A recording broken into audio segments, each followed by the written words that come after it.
happening, everybody? I'm Sara and this is Branded.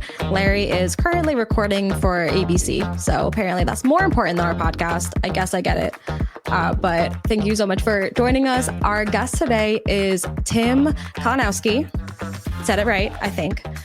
He is an award-winning brand and creative expert with over 25 years of experience crafting powerful customer-centered stories. Basically, he's been doing this since before I was alive. It's fine. Tim's unique blend of creative vision and data-driven strategy is shaping global campaigns, and he proves that the most memorable brands are the ones brave enough to be different. And I love that. So we're going to dig in a little bit about brand storytelling and how to be different. And Tim, welcome to the show. Hey, thanks. I'm so glad to be here. This is our first recording of the new year. And one thing that I want to ask you, because you are an expert in having brands stand out and get noticed and really get their stories out there. What would you say should be a brand's New Year's resolution when it comes to reaching those audiences and building connections and everything? Listen, get out of your own way. I think that's probably one of the themes I've learned the most throughout my career is people get in their own way and they start believing what they want to say versus what customers want or need to hear. And they lose track of that. That's the key cornerstone of everything, in my opinion, my experience. Yeah. Anytime I'm talking to someone, because I work on like brand messaging and everything as well. And they ask me, how are they supposed to know what their audience wants and what their customers want? And when I tell them the answer, it's always really anticlimactic because I'm like, ask them. And they just look at me like, wow, I never thought of that. But it's the most simple thing. Well, and what's really crazy. So we work with, the big of the big and some of the small, right? So, I mean, we've helped businesses that are kind of solopreneurs to, pretty large household names that you've seen.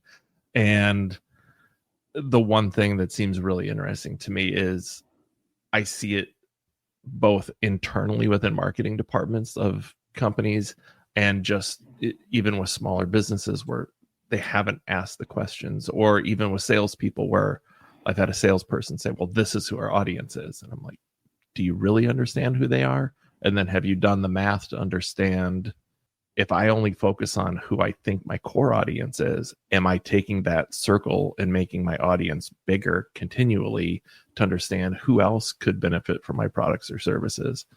So yeah, there's a whole bunch, and I got some stories in there too that I can share. Oh, I'm sure. When we're talking to businesses of those different sizes and we're talking about storytelling is kind of intrinsically a personal thing. But when you have a big corporation that is so many different key stakeholders, so many different faces and names and voices, where is that difference? How do you go from like the small personal stories to the corporate stories? What is the secret there? Well, to beat the same drum, right? So if you're listening and understanding where those stories come from, that's the best part of it. And what I mean by that is, are you really paying attention to how it impacts somebody's life? Have you really sat down and said, okay, how are you going to use my product? And then watch somebody use your product or service, or, be really aware and don't talk, but listen when they're using your service. And you'll start to see, sometimes they'll give you the stories. Those are the best ones when you watch somebody do something and you're like, oh, that's it. And that's a lot of what we try to do. That's a lot of our initial impact with companies is we just try to listen, and we'll set a camera on people. We'll go out in the field and watch what their customers are doing. And you start to see how they're using it. And it's amazing because that is the story, right? And when you can do that, things change really quickly because people want to know how it impacts their life.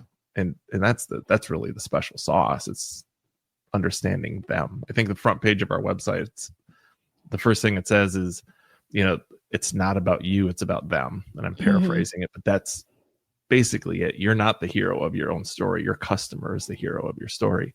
And that's where it all starts. So when I talk about storytelling, I usually don't go the corporate route. I go very personal thought leader. I want to hear people's personal stories. but how have you helped people take those personal stories and still kind of flip it so that it isn't about them? This is going to sound bad, and maybe it's too honest, but getting people's ego out of the way is the first step, right? Yeah. And that is the hardest part is, and we all do it, right? We all are really proud of the things we've accomplished and the things we've done. And if you're, an entrepreneur or a large corporation, small corporation, it doesn't matter. There's some level of ego around what you've done and who you think you are. And it's helping them get past that is a huge part of it. And how have you seen people get past that, or how have you helped people get past that? Sometimes we just have to show them. So we do something, and I don't want it to sound like a pitch, but we do something called, I call them discovery sessions. Everybody calls them something different. And we'll do it over Zoom, or we'll bring in cameras and record them. We'll mic them up, and we'll do not the entire company, but a big range. I want people from the factory floor to the sales guy to the president. We want everybody. And then nobody else is allowed in these. And you start to gather the information, you take notes, and then there's always an out brief presentation. And it's great because now you can start to see, oh, look what these people are saying. And so we talk to customers, the whole thing. And then we go back and present it. And it's amazing how just having that information and having a really honest conversation with people can start to change how they see or perceive themselves even. So we do that quite a bit. And it's those listening sessions. It's using their own words and their own ideas to shape what's happening. Yeah. One of the things we were talking about before we hit record is your first job in this space was in 1994. I was born in 1995. So you have been doing this for literally my entire life. And so much has changed. You mentioned like with AI and all the different changing technologies. What have you seen has been like the best change? And what are you really excited about with the new technologies that's coming up? Can I switch your question a little bit? Yeah. I don't know that I've seen, the best change yet. I think change is always hard. And so one of the when people start asking me about AI, I see it as just another technological change in a whole long line.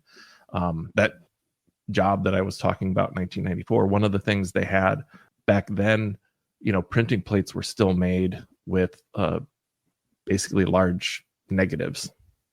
And so they had a room, and it had a camera, they called it a stat camera, and it literally filled a wall. And then they would take a picture, and the negative would be what they would use to create a printing plate from. Right. So it goes way back. So computers were just kind of being used to set type and, improve and increase the speed in which we could do things. Within a few years, the people that were using the stat camera were pretty much out of a job, right? By the end of that decade, that had all changed. And then within a couple of years, everybody was, of course, the internet was the big conversation in the 90s and the early 2000s. And so everybody's like, well, print isn't dead. It's not going to change. We still need to market with print. It's more special than digital. And there was a few of us that were like, no, digital marketing is really the future of where things are at. And there was some resistance. And then I saw digital cameras come in, and everybody's like, well, it'll never replace film cameras. And, now we're streaming things on digital cameras to have these types of conversations. And, so many of those things just keep changing. And every time I remember a constant and consistent point of view where it was, this isn't going to change things. It's not going to evolve at the same rate. We're still going to do the old ways. And AI is really that same thing. It's the next thing. And while it's here, it's not totally here yet, but I do see, the future of where it's going and how it's changing, and, knowing how we use it and how we can incorporate things to make things, more efficient, more impactful for customers. But there's a gap. The biggest gap I see right now is AI just doesn't carry the same level of authenticity that we need. And that's the biggest gap. And I don't know for sure. I'm guessing, and I kind of believe from the things that I've read and seen that it will probably be able to do that at some point. Is it this year? Probably not. But, we're not decades away from it either. We're years. It's funny because you say we'll be able to, but really what it will be able to do is mimic it. So it's still not the authenticity, it's faked authenticity, which is really interesting. And I know that's coming, and it's probably, like you said, it's not far into the future, and it's gonna become almost like a new version of media literacy, being able to tell what messages are authentic and what messages are that faked authenticity. Right. And that's going to be a challenge for not the marketers so much, but the consumers. And then the marketers will have to follow it up with trying to be better so that they can't see through it, maybe.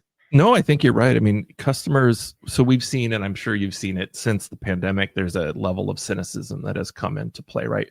We've seen some of the brand loyalty numbers drop off.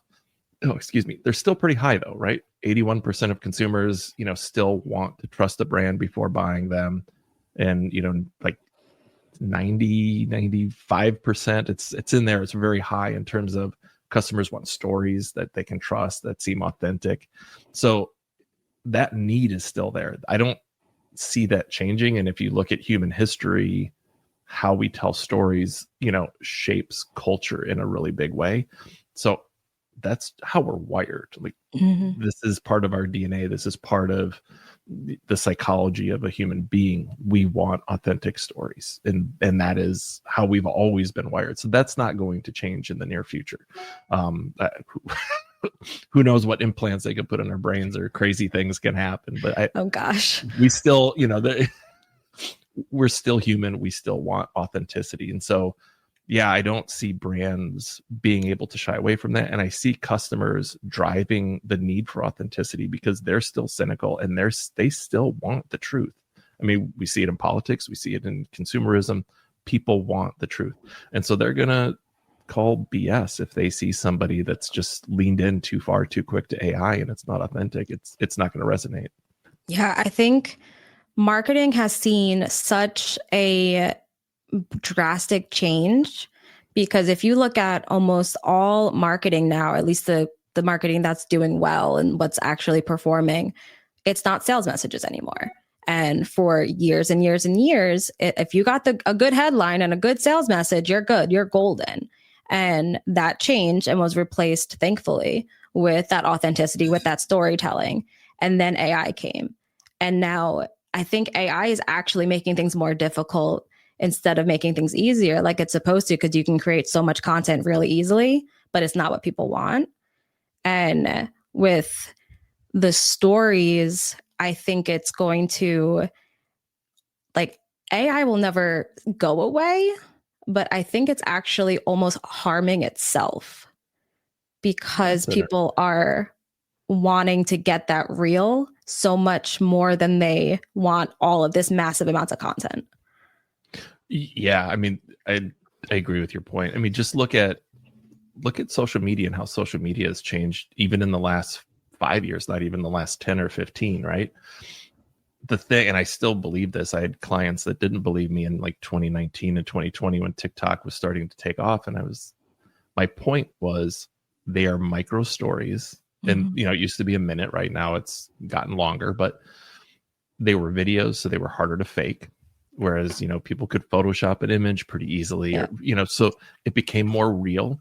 And what was presented to you wasn't based on friends and family. It was based on what your interests were. So the whole platform felt more authentic than anything else that existed. And the psychology behind that is really what drove that in popularity, and why we've seen, younger generations, your generation, not as into Facebook, little bit of Instagram, kind of fading if I'm reading the tea leaves and looking at the stats. And then you look at TikTok and everybody likes it more. And I mean, you can tell me I'm wrong. And I think that's probably one of the benefits of the age gap between us is, there's a lot of good information and knowledge there between the two of us, and probably some things worth sharing. Yeah, I think the biggest difference in generations right now is kind of going back to what you're saying about trust and loyalty. I feel like older generations, it was very much like, this is the brand I use and I will always use it. And sure. With like, I'm a kind of like a baby millennial. I think I just missed Gen Z by like a day and a half or something. And we're happy to switch brands if we find one that aligns with our values more, and one that we do feel like we trust. And I've seen all the data around with millennials. We want to align ourselves with companies that are aligned with a social cause. So we're happy to spend a little bit more if we know that a percentage is going to something that we care about. And I don't think I see that, at least in my opinion, as much with the older generations. It's like, I have always used this brand and I will use it till I die. Yeah, which is great until those customers do die, and then a brand has to rethink itself completely. Yeah. Old Spice is one of my best examples of that. Ooh. So this will be an interesting case study for you. So my dad, my grandpa, they used Old Spice cologne, and it came in a little white bottle, kind of almost triangular, had kind of a round base, but it tapered at the top, right? Had a little gray knob. And if you were born probably before 1985, you probably had seen one of those bottles in somebody's medicine cabinet. And that was all they used. There was no need for another cologne. It didn't matter. There was no influence from my mom, my grandma, or anybody else. That was what grandpa used, right? By the early 2000s, they were obsolete. Nobody wanted Old Spice anymore, and they were dying. And then all of a sudden they made this really unique switch, which was, maybe we should market to women because they're making the purchasing decisions, and stop marketing to men. And that's what saved that brand, was this realization that we're targeting the wrong customer and we're telling the wrong story to the wrong people. Yeah. And as soon as you said Old Spice, I knew that's where you were going to go with that. And it also makes me think of Stanley, like the Stanley Cups, not the hockey one. They've been around for over 100 years. And for the longest time, they're the brand that is the go-to for the like construction guys, because it keeps their water cold all day, their coffee hot. And that had always been their audience. And that's who, like, they thought their target audience, it was always like the retired police officer. It was the company foreman at the construction site. Like, that was their target. And then, these women, it was a shopping blog that was like, oh, wow, like I had this and I went shopping with my kids and I went through all of this stuff and everything. And I get home, my water's still cold. And they put it out on this blog, and they hit like record sales because they realized like they're talking to the wrong audience. They switched everything. And then, like, if you look before that, there weren't all these colors. They weren't partnering with Starbucks. Everything changed. It used to just be this kind of ugly, just metal canister. And now it is like, I have the knockoffs because I'm cheap, but I have like 12 of them. And that is normal now. Versus it's just, I buy one and I use it till I die. Yeah. I would add in there, they were blue collar utilitarian, camping. Like, they were kind of the OG like camping brand. People wanted it because they were it. You wanted to go ice fishing in the winter. I'm from Wisconsin. Everybody had their Stanley thermos with hot chocolate or coffee. Like, that was it. And you're 1,000% correct. Those little shifts and understanding both your audience and how the market is changing. I mean, Kodak did a terrible job of adapting, right? They really aren't relevant at all anymore, but 30 years ago, they were massive, massive company. Yeah. And I think with Stanley, they should have taken a page out of Yeti's book, because Yeti is the same thing. It is basically the exact same brand, but they took off because they targeted a younger demographic. They targeted that fun and adventure lifestyle, and they didn't target like the old work guy, because the old work guy, it's if it ain't broke, don't fix it. So they're going to buy it once and they're guaranteed to last forever. So if it gets a scratch on it, I don't care. Versus we're like, oh, it comes in pink, I need a new one. Yeah. So if they had just kind of paid attention to that, it probably would have happened a lot faster. But I mean, now they're doing all right. I think they'll be okay. Stanley, yeah, I think they're going to be just fine, at least for quite a while. Is there any other? I mean, like, you've been doing this for a while. Is there any other brand that you've seen make like a really cool switch? I think insurance brands are one that's really worth kind of studying. If you really want to talk about branding and advertising, go back and look at the 80s, even early 90s, of what insurance was doing and how they were communicating with people. And then, look, now you have Geico and you have the State Farm with how they've really changed to, football and everything else that you see with them. The Mayhem, Allstate. They're great. They tell great stories. They really connect with people, and they've brought something that's really a hard topic to talk about. I mean, as an advertising, marketing, media brand, get an insurance company as a client, and you'll see really quick how good you are, because it is not an easy thing to talk about. Yeah. I think it's funny that you say that. One of the things that I think is really interesting with some of those insurance brands is they are massive and they're very unpersonal, but even though it's a personal topic, so they created a person. So now it's like, if you look at Progressive, you think of Flo. Right. And so it's not just like, oh, I just need insurance. It's like, oh, wait, I think of Flo. And then it's the same thing with real estate companies putting the realtors' faces on bus benches, because it makes you feel like you know a person. And that's probably one of the things they were missing for so long, was just, we need a person that we can latch onto and form some kind of bond with. So they just made a fake person that just feels so real. So it's just like, yeah, that one. I like Flo. But they've done it. They've gone one step further and brought in, like, okay, now you recognize somebody and you've made a connection, which is hugely important, right? Which is what you're talking about. Mm-hmm. But then you add the story in there. So Mayhem does a good job of, oh yeah, look, that really could happen to me. Or Farmers Insurance, right?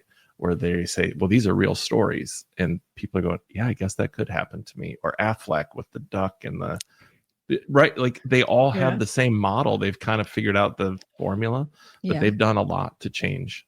Yeah, I think my favorite one is that we can't stop you from becoming your parents. I don't know which brand that is. It's either Allstate or State Farm or something, but that campaign I personally could watch all day. Yeah, it's just so real. It is. It's good. Jumping back to, you're talking about social media, and I did a lot of social media management at my first advertising agency job. And I remember it was just, okay, you have to post at least 3 to 5 times a week. And it was find basically a stock photo, slap a logo on it, and connect it to a service. And there you go. And you can't do that anymore. You couldn't really do it back then. Everybody was just trying to work the algorithm to try to make something happen. True. But I feel like that was just the way that it was done. And now it's not like, okay, I have to get this number of posts out. It's, I need to get quality posts out. And I'm curious, how you've seen with that shift and kind of your thoughts on that, because it's really changed, I think, the whole social media marketing landscape. It's changing. So the algorithm still benefits more, right? And this, I mean, even Google does this, right? So have you ever looked at companies' authority scores in Google? Mm-hmm. That kind of, right? So like every website, most people don't know this, but they're assigned a score. Yep. And that score is based on how credible they think you are. And so it's 0 to 100. And I mean, I've had companies come with a score of like an 8. And what it's saying is Google thinks you're in the 8th percentile of companies that they want to present in terms of, what they want to give you on your search engine results, right?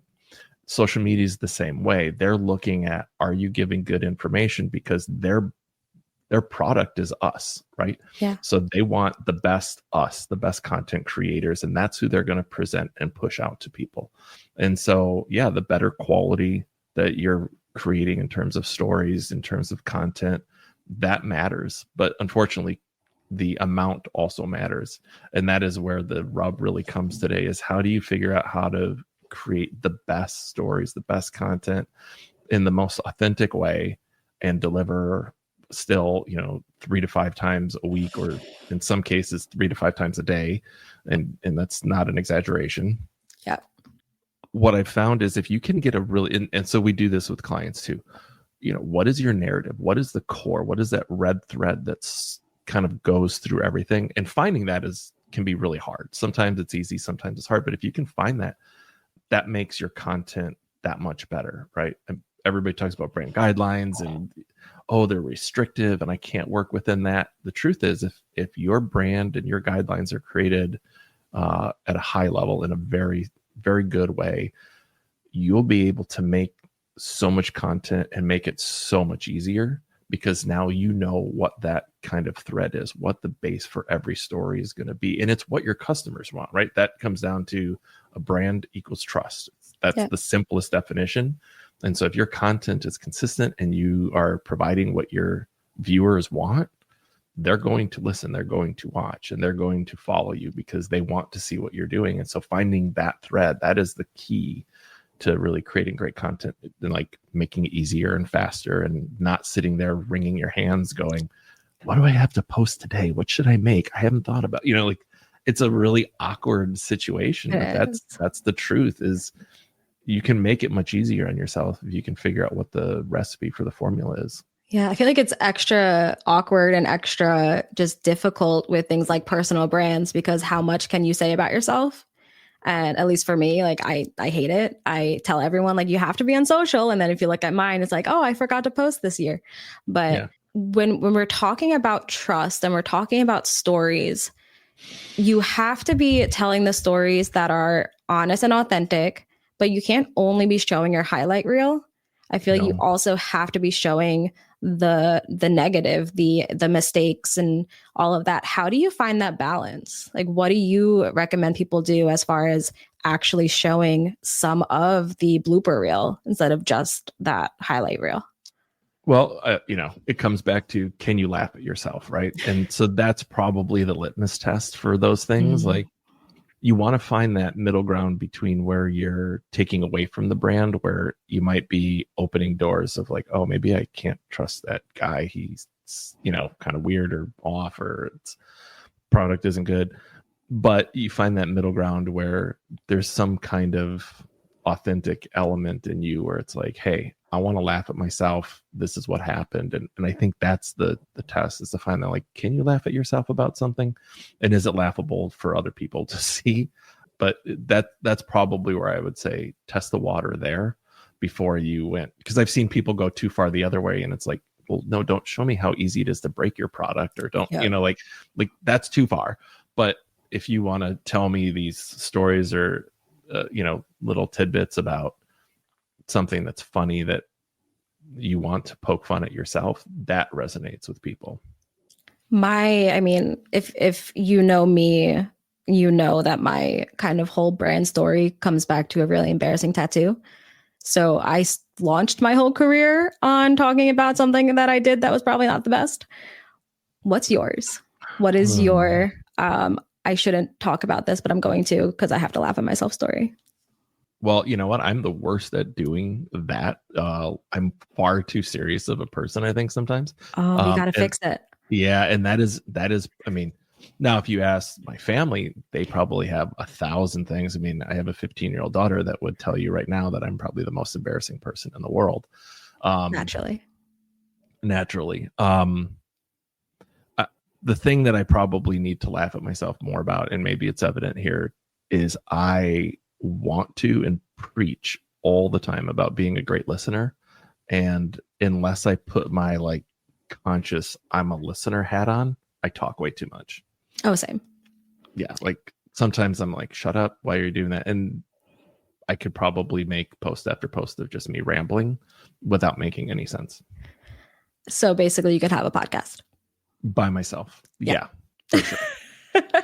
No, I'm the same way. For me, it's my ADHD, because it's like you say something and then I think of something, and if I don't immediately say it, I'll forget it, like I've done with questions like this entire episode. So as soon as I get something in my head, I have to be like, okay, no, but listen to what they're saying. Don't just sit there waiting for your turn. Oh yeah. Well, I have 4 monitors up with like little things for me to remember and a scratch pad. So 4? 4. Yeah. How do you know where to look? Good question. I'm just trying to make it natural, so hopefully it does, and you don't just fake me out on this right now. But yeah, I've got screens of all kinds of things going on. Plus, I've got. You ever use a Remarkable tablet? I've been wanting one. I really love mine. I really do love it. They're probably pricier than we really think. That's why I don't have one. Yeah, it was like $700 for a notebook. I didn't. I bought it and then didn't realize you needed the case, the pen, it starts adding up really quick. But yeah, I got the Kindle Scribe as like an attempt to almost have a Remarkable, and I used it for a week, and it is somewhere gathering dust, maybe eaten by my dog. I don't know. I know where this is all the time, because it's great because I can store so many things and I can organize it for a mind that's not always organized. Yeah. And I can go back and find things. It's funny because literally today I was thinking like I should go see if the price went down. Yeah, I don't know if it did. I haven't looked, but no, I mean at my older, more experienced age, remembering things becomes harder. So it's hard for us too, I promise you. But you have 4 screens, and like I said, like how do you even know where to look? That's actually like a common thing with brands now. It's like, how do you stand out? How do you get people to notice? And you said something that was, what was it? You have to be the one, like the bold brand, the one not afraid to be different.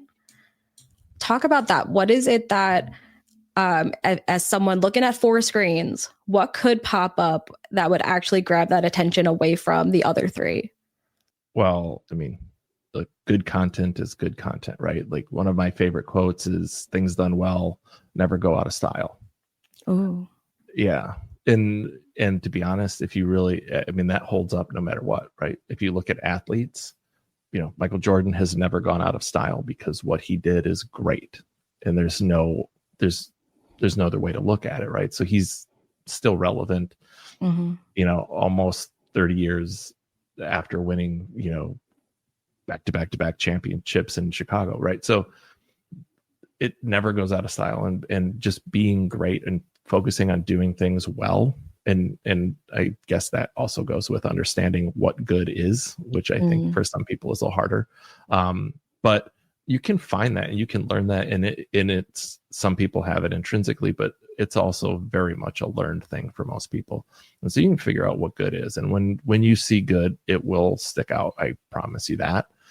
But I think, if we're talking about just brands and common brands, sometimes you can do very small things to make very big impacts. And so I can give you a couple examples. One, sometimes we'll use a trick whereby, say you have 4 competitors and you all have basically the same product, but you'll start to realize that you're all also talking about exactly the same things.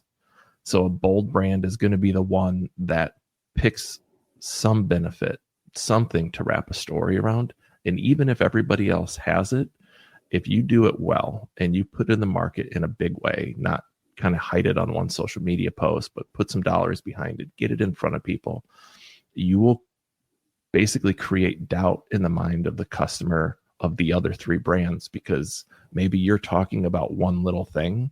Well, now you own that. That's the thing that you own, and nobody else is talking about it. And it takes a bold brand to want to do that.